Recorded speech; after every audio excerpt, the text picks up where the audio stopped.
Okay, well, we'll start here with Kristen on the right.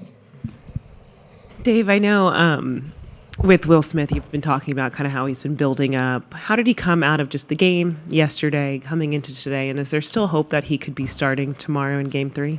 Yeah, there is hope. I think he came out of it well. Haven't seen him today yet. We'll see him out there at the workout. So I'll make that decision tomorrow, but there's each day it's gotten better, and so I feel more confident that he'll be able to start. Can we go to Jack? I know you don't want to box Roki in as like just a closer, but moving forward, if you haven't used him in a game when you get to the ninth and there is a save situation, like do you anticipate him kind of being even more of your primary option in that spot? He's definitely the primary option now. I think that there's a build up. There's also a component that we have to win X amount of more games, and he's not going to close every game. It's just not feasible. So you've got to use other guys. And so, but I think that to the question, yeah, if it makes sense, he'll definitely be finishing games. Especially considering he's only pitched 5 times for you guys since coming back. Like, what is that balance, especially with his workload and figuring out how much you can push him versus trying to still, That's right, Jack. It's a balance. This is something he's never done, and you're expecting to go a few more weeks. And so all that stuff has to play in that a lot of people just don't have any appreciation for. Fabian? Dave, obviously you've had to rely a lot on non-traditional relievers for piece games together. How difficult is that balance versus obviously you want to win these games, but also trying to keep other guys going, get other guys going that you're going to have to rely on over the course That's right. That's everything. If there is a world where you can use 5 pitchers and finish a postseason and win the postseason, I think a lot of people would sign up for that, but that's impossible. So you've got to use your roster at certain times and kind of pick spots where you feel best and live with whatever outcome. But, that's just the way it goes in to win for us this year, 13 games in October, but very well-framed question. And, but yeah, the more you see guys and give guys opportunities, you see how they respond, and it certainly helps my decision-making going forward. And with the lineup tomorrow, what does them going with Nola do to sort of change sort of how you construct who's in there? It doesn't do a whole lot outside of Max will be in the lineup. Miggy Rowe won't be in there. Then I've got to certainly make the decision on Will versus Ben to start the game, but that has no bearing on who the starting pitcher is for them. Okay, can I go to Bill on the left? Yeah, Dave, Harper and Schwarber are 1 for 15 with 8 strikeouts. What's been the key to keeping them in check? I think the main thing is we've attacked those guys. We haven't been scared off using the fastball. I think we crowd them just enough. I think we go soft just enough, and I think we change eye level. So up to this point, we've done a really nice job of keeping those guys at bay. So we still got some work to do and try to keep those guys asleep. A couple of years ago, Freddie and Mookie had one of those kind of series. How frustrating is it, or what do you see happening when 2 such important components to a team are struggling at such an important part of the season? Puts a lot of pressure on everyone. The people around them, we've lived it, as you said, Bill. The players around them puts pressure on them. Certainly on the 2 superstars, puts pressure on them to try to perform. But that's what the postseason is all about. Can I go Sonia in the middle? Dave, kind of going back to the bullpen, with some of the non-traditional relievers that you're relying on, do you see a need to get guys like Roki and Emmet to potentially do back-to-backs at some point when the series warrants it? Yeah, I mean, it's, this is like certainly it's all kind of uncharted territory for everyone. And so there's a balance of trying to build up some type of consistency to then, get to the next, graduation point as far as back-to-backs or whatever it is. And so, and there's no guarantee what the stuff's going to be like, so that's stuff that the pitching coaches talk about because we know our players better than anyone. And so those are things that we talk about daily to, again, put our players in the best position. So, I would love to have, Roki throw every single day if he could, but that's just not feasible. So, again, we have a lot of conversations, and then I make my decision. Before you see it in a game, what can kind of tell you that, Roki would be ready for that? Talking to Bardo, Connor, Mark, their catch play, how they're feeling, how the ball's coming out versus other days when they get more rest.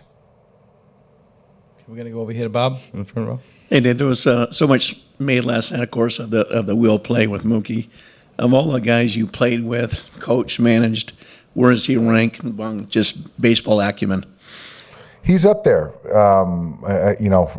I played with Robbie Alomar, Omar Vizquel, some great ones. And, Mookie is up there. Alex Cora. But Mookie's up there. I think that especially as an outfielder for the most part of his career to then come into the infield, he's got, a lot of feel. And he's got a lot of belief in his ability. And he made a great play, really, really great play yesterday. And you guys ever talk baseball strategy? All the time. We talk all the time, offensively, defensively, approach, what pitchers are trying to do defensively. And he and I have a unique relationship. We talk baseball all the time. Okay, Michael in the middle. Hey, Dave. A few weeks ago, I asked you about the balance with Blake Trinan from his postseason pedigree, especially last year's run, and I guess what he struggled in September of his recent run.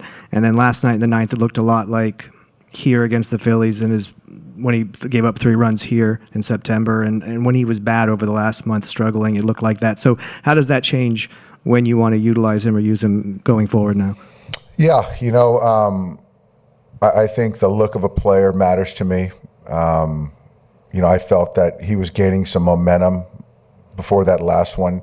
So I'll check in on him. But, there's ways of how you go about an outing, successful or not successful. And, how a player carries themselves matters to me. So there was definitely a different look. He's got great pedigree in biggest of spots, but,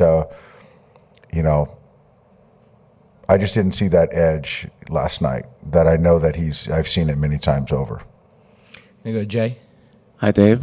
Is there any update on Miguel? No, not yet. I know that, the hamstring tweaked it a little bit. Obviously having today off, he won't start tomorrow, but I'm sure he'll be ready for whatever, we need from him tomorrow in the game.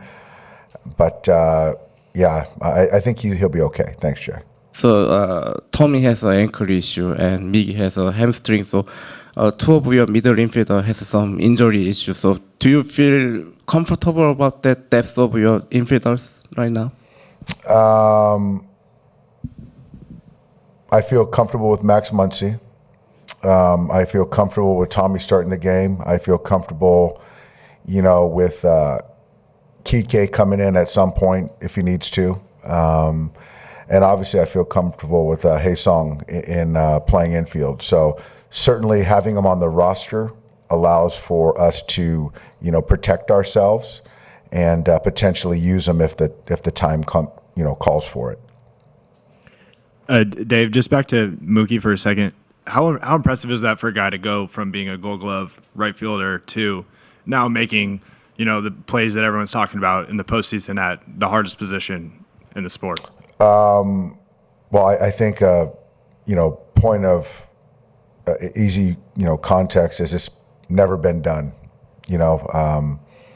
so to go out there and play Gold Glove right field for years and to be in the Gold Glove conversation this year, rightfully so, to play in the biggest of games, biggest of stages, it's just never been done. So it takes a special brain and talent to do it. Okay, we're going to finish up here with Jack. With Emmet last night, especially with Schwarber and Harper coming up, what just gave you the confidence to leave him in that spot, and how much did you learn about him and the trust that you can have in him in those situations moving forward from how he responded. Yeah. I think it just went back to his last start against the Reds, or his last outing against the Reds out of the pen. And I just felt that, how he came out of it mentally, physically, he was in a good spot. And so allowed me not to run from him in another big spot, which clearly in that environment was a big spot. And I just trusted that he can go out there and make pitches. And he did that first inning, and Kepler, I think, lined an 0-2 breaker that didn't get to the dirt, and he managed that inning, and I just felt that the stuff was still real good. He wasn't going to run from those guys at the top, and I trusted him. And so I just felt in that moment he was the best option, and it proved to be right. Okay, thanks, Dave. Yep, thanks, guys.